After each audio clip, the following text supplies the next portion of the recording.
Shela ka. Gusto mo ng bangkuan. Natuwa ka dyan. Nagkaroon ka ng tungtungan. Ha? Tuwan-tuwa sa naman si Shela ko eh, oh. Ha, Shela ka. Tuwan-tuwa ka dyan sa upuan mo, Shela ka. Ha? Nagustuhan mo? Naman eh. Daldal eh. Tatlo yan eh. Nagustuhan niya daw pa. Tigisa kayong tatlo, ha? Galing naman si Shela ko eh, oh. Galing-galing eh. Ay, sa Perla. Sa'yo yan, ha? Sa'yo yan, ha? Perla, ito sa'yo, Perla, oh.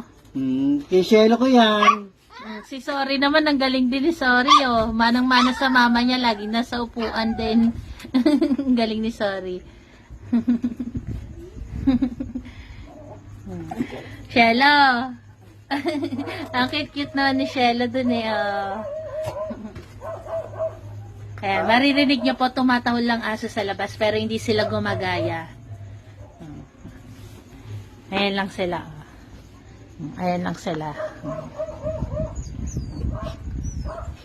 Ayan, tumatahol lang aso sa labas pero walang gumagaya.